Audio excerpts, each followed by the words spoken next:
Hi and welcome to another unboxing video. I'm Hertz. In this video we're going to look at a very ambitious sort of unboxing, Twilight Imperium III. Now before we begin, 2 points that I want to make. First one is, this box contains a metric ton of stuff in it. It's massive, it's over, well it's not over, but it's almost 4 kilograms in weight. That's well over 7 pounds. So I'm not going to go through every single component in detail, because I do want to keep this video to an acceptable length, or minimal length as it were. The second thing is, this is a brand new box that I got, a brand new game inside. It's, as you'll see when I open it, but it did get somewhat damaged in shipping, in transit. As you can see, for example, here in the lower left hand corner, there's also a big crease over here and some other creases and bangs and dents. The thing is, I did open the box briefly just to check that the components are okay, and they do seem to be fine. Some of the tiles seem to snap off their brackets, or the molds, but as they're meant to do that anyway, it's really not a big deal, and everything does seem to be in perfect order. So hopefully we won't see any problems there. And if anything pops up, I'll just contact Fantasy Flight, and hopefully they could help me with that. Speaking of, Twilight Imperium, the third edition before me, is actually, well, in the first edition obviously, the very first game that came out of Fantasy Flight, and it was designed by Fantasy Flight Games founder and CEO Christian T. Peterson. So what you're looking at here is sort of a milestone and a benchmark. Now there are a couple of expansions. I'm not going to cover them in this video, just so you know. Everything you see is just a base game, which as I'm sure you can tell from the size of my hand compared to it, is quite large. So first off, why don't we take a brief look at the back of the box, and then I'll open it and we'll see what comes inside Twilight Imperium 3. So, spinning this box around, as you can see, we have some photographs of the millions of different components that we get in the game. What's new in this edition compared to the first and second edition, if you're interested. By the way, this edition first came out in 2005. I believe this particular box, this particular game, was printed in 2014. I'll show you why in a moment. It doesn't actually say so anywhere though. We do have the game contents over here. It does say, just so you know, over 300 plastic units and hundreds, virtually, I think there are over 400 cards in here.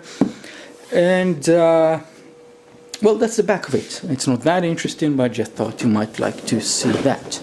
Now let's open the box, straighten up the map cloth, and open the box and see what's inside.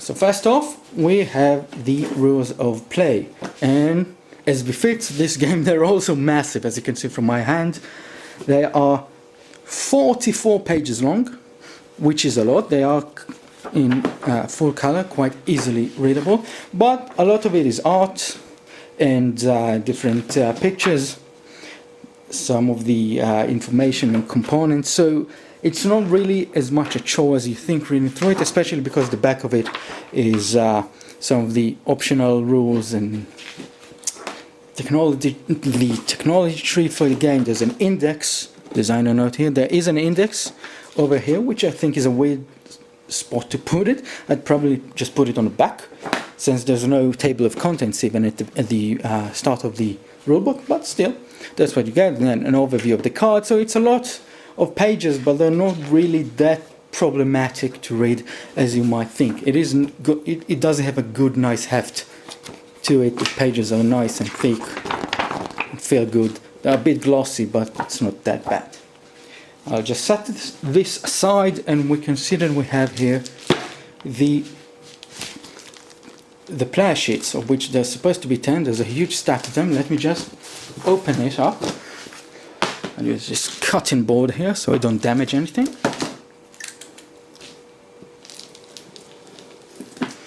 Nice and carefully.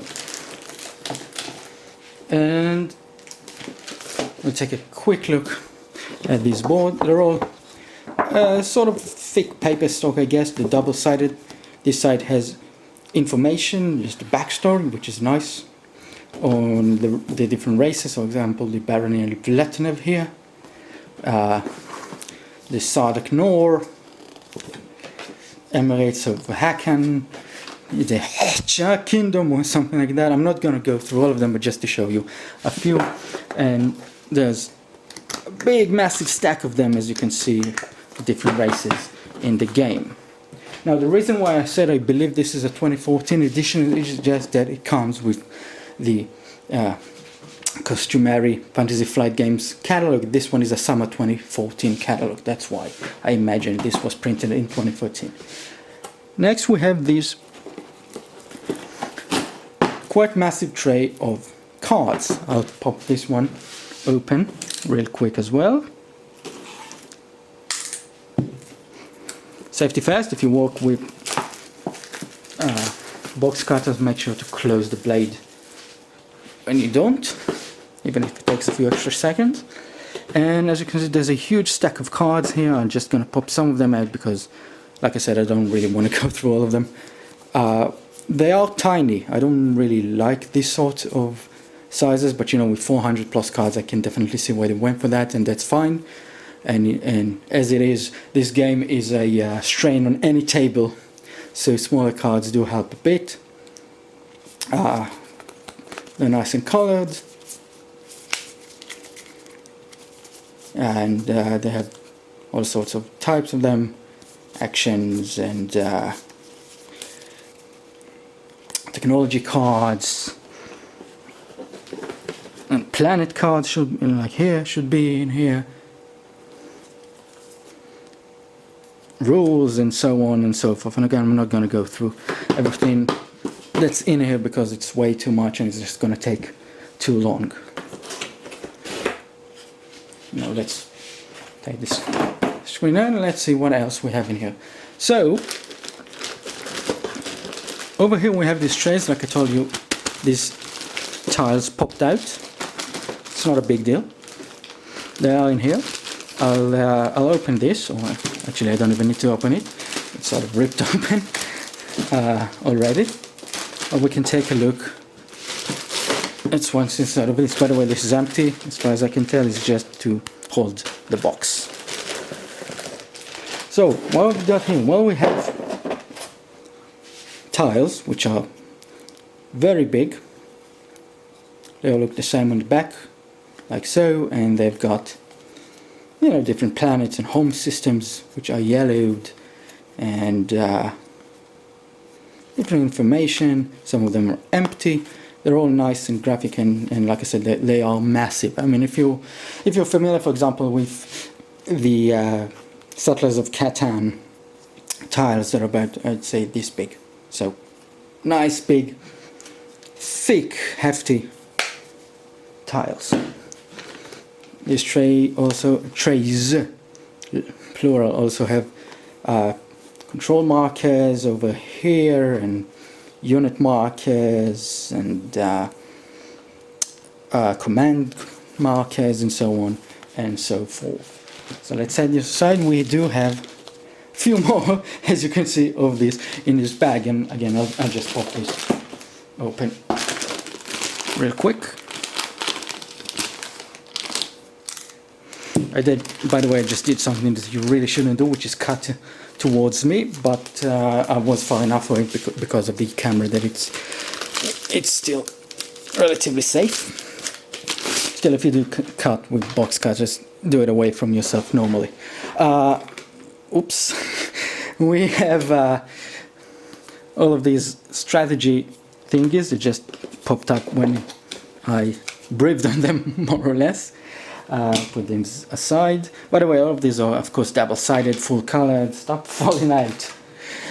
Some more planets. We have the record tracks, trade goods, the speakers, the first player token, and yet more planets and markers and wormholes. Wormholes, and marking. I guess I should be grateful that they do pop out really easily. You don't get any tears, so no complaints there. And special tiles like supernovas and nebulas with the red border, and yet more planets, and stop doing that, yet more planets. And yet more planets. And yet more planets. By the way, the III is the Jewish battle cry, in case you were wondering. And yet more planets and markers. All in a massive stack, which is probably going to give me a real headache when I come to sort them out. I'm going to need some really big ziglogs. And finally, well, we've got 4 10-sided dies in here, and these molds, of which there are 6 trays. They're all identical except in the color, and they have the different units, like war suns and destroyers and dreadnoughts, carriers, and trade systems, and all of the different fighters and PDS, planetary defense system, grand forces, which are represented by flags. I know I probably would have preferred a soldier, but you know, that's fine. It's nice sturdy plastic, seems to be. I'll just pop something out real quick. Normally I'd use cutters or something, but just for the purpose of demonstration, I'll just cut the edges off later. This is, for example, a war sun. As you can see, it is large. It's quite large, nice and spiky, and it is very hard. Someone once described this as the least pleasant toy to step on ever created, and I can definitely see why. They are spiky and very, very sturdy. And we have them in blue, black, green, yellow, red, and purple. Okay, so that is what you get inside a box of Twilight Imperium 3, the 3rd edition. Pax Magnifica Bellum Gloriosum. Thank you for joining me, and I hope to see you next time.